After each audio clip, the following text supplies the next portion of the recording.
캐나다의 작은 도시에 사는 리처드 밀러. 60대 초반의 이 은퇴한 지리 교사는 평생 지도를 가르쳤지만 정작 자신은 세계를 많이 여행하지 못했습니다. 그러다 아내를 먼저 떠나보낸 후 그는 결심합니다. 아내가 보지 못한 세상을 대신 보겠다고. 그렇게 시작된 아시아 여행의 첫 목적지는 한국이었습니다.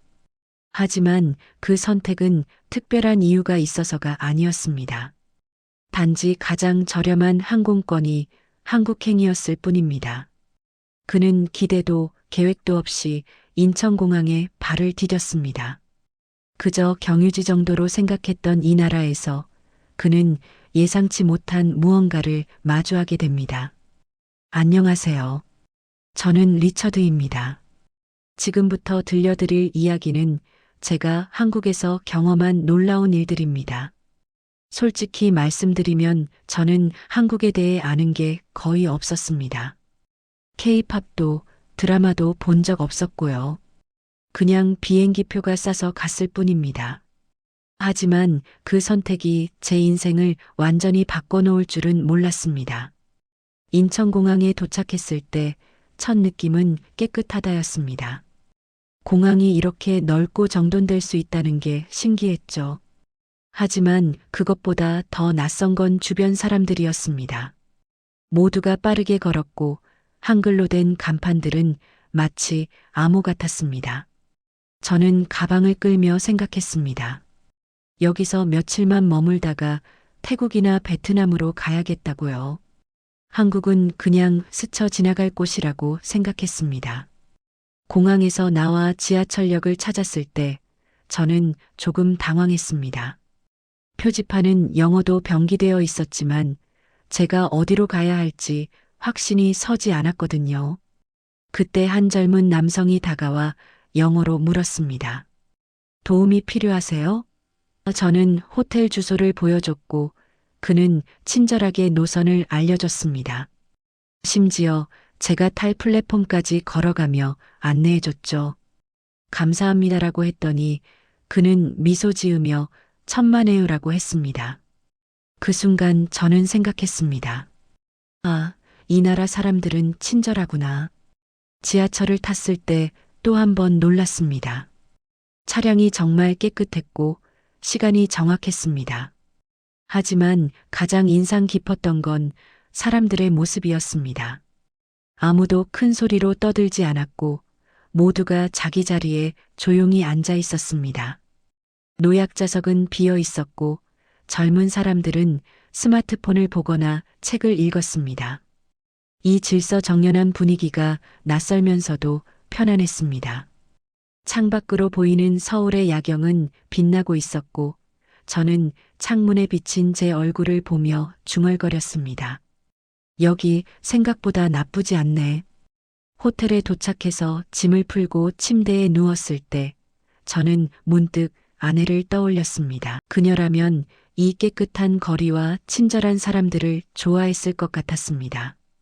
창밖으로 보이는 도시의 불빛을 바라보며 저는 처음으로 생각했습니다. 어쩌면 여기서 조금 더 머물러 봐도 괜찮겠다고요.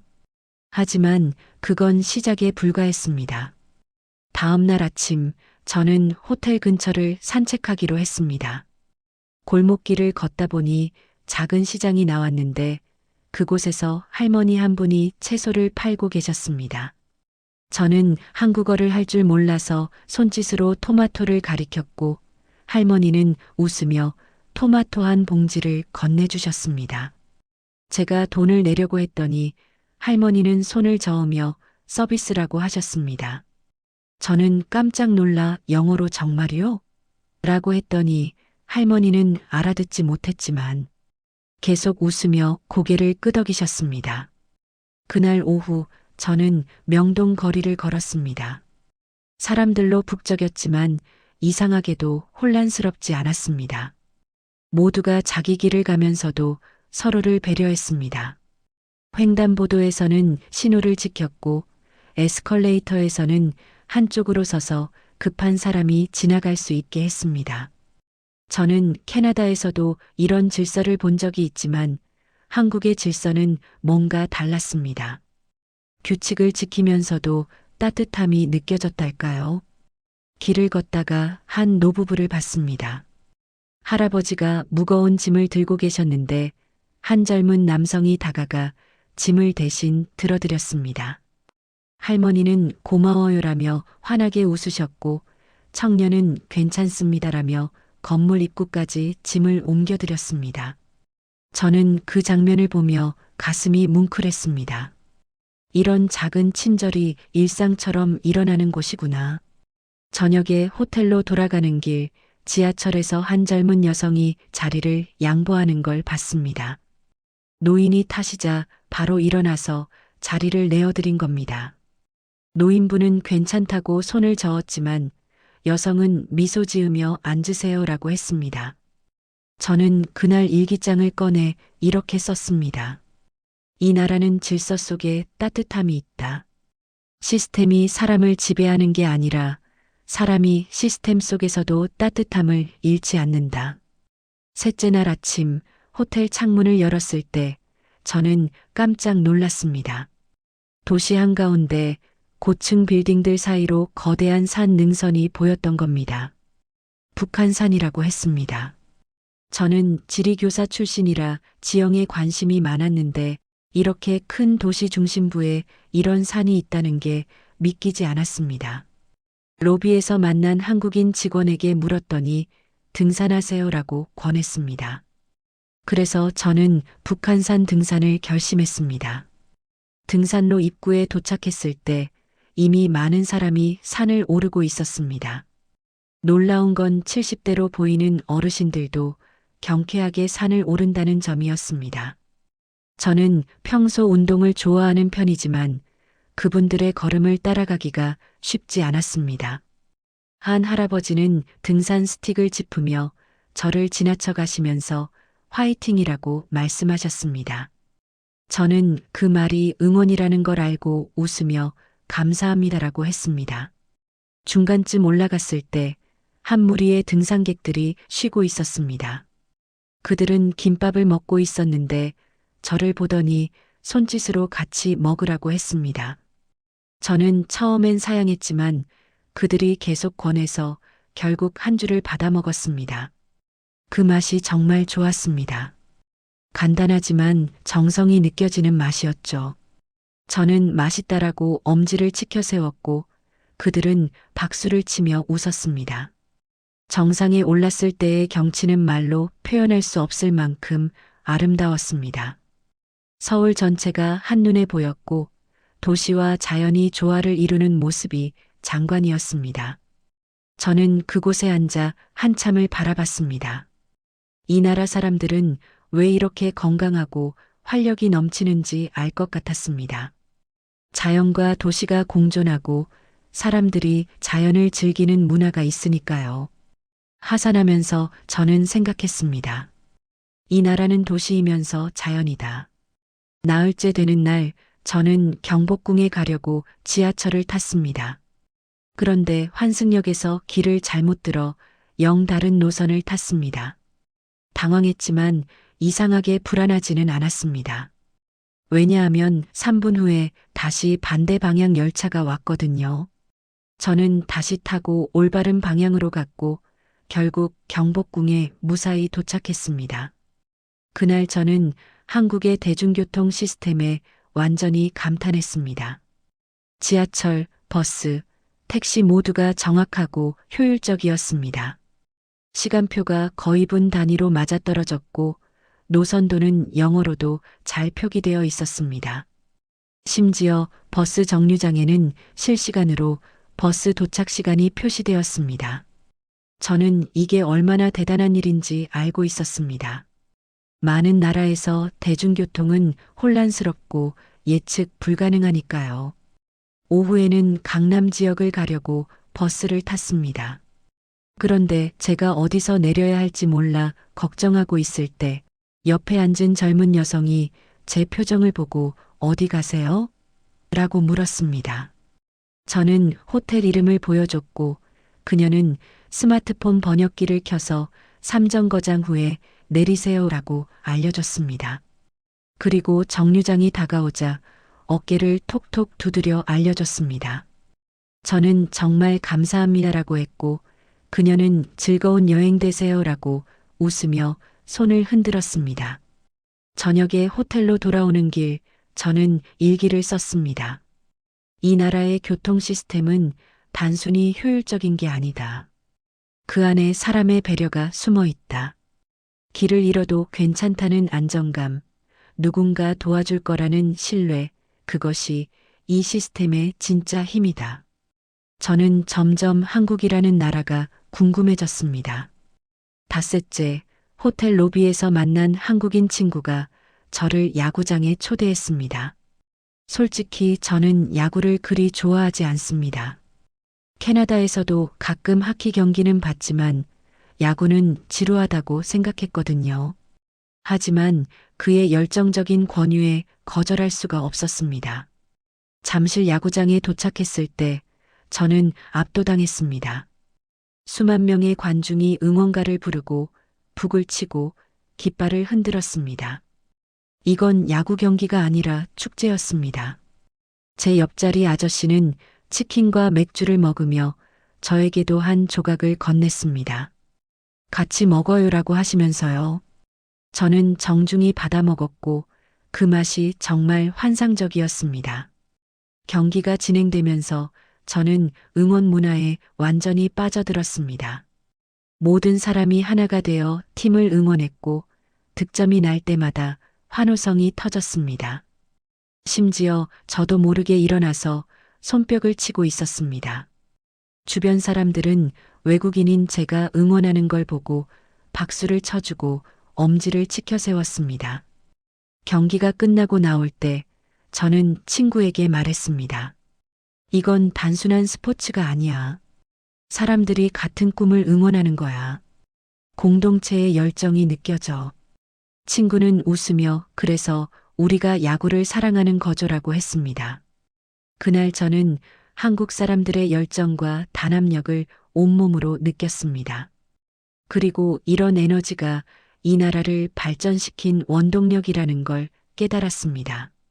일주일째 되는 날 저는 경주로 향했습니다. 친구가 불국사를 꼭 가보라고 추천했거든요. KTX를 타고 가는 동안 창밖 풍경을 보며 저는 한국의 아름다움에 감탄했습니다. 산과 들, 작은 마을들이 조화롭게 펼쳐져 있었습니다. 불국사에 도착했을 때 저는 그 고요함에 압도당했습니다.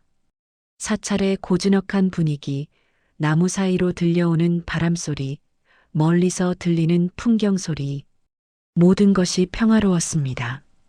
저는 천천히 경내를 거닐며 건축물들을 감상했습니다. 석가탑과 다보탑 앞에 섰을 때 저는 이 오래된 돌들이 수백 년간 그 자리를 지켜왔다는 사실에 숙연해졌습니다. 휴게실에서 쉬고 있을 때 한 노승이 차 한 잔을 건네주셨습니다.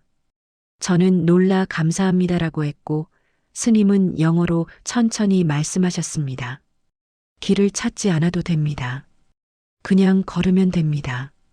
그 한마디가 제 마음을 울렸습니다. 저는 아내를 잃고 나서 계속 무언가를 찾으려 했습니다. 의미를, 목적을, 이유를. 하지만 스님의 말씀은 달랐습니다. 그냥 걸으면 된다고. 저는 그날 밤 호텔에서 눈물을 흘렸습니다. 아내와 함께 걷던 길들을 떠올렸고 이제 혼자 걷는 이 길을 받아들였습니다. 한국의 고요함 속에서 저는 처음으로 그녀의 빈자리를 따뜻하게 받아들일 수 있었습니다. 더 이상 슬픔이 아니라 감사함으로. 한국에서의 마지막 밤, 저는 부산 해운대를 찾았습니다. 백사장에 앉아 석양을 바라봤습니다.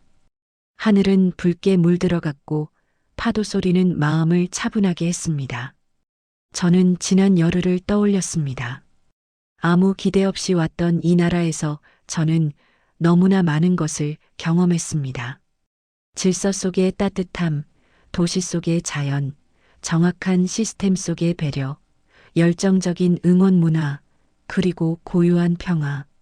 이 모든 것이 한국이었습니다. 저는 일기장을 꺼내 마지막 글을 썼습니다. 나는 아무 기대 없이 왔다. 그런데 이곳에서 다시 기대하는 마음을 배웠다. 삶을 기대하고, 사람을 기대하고, 내일을 기대하는 마음. 저는 스마트폰을 꺼내 항공권을 확인했습니다. 내일 아침 비행기표.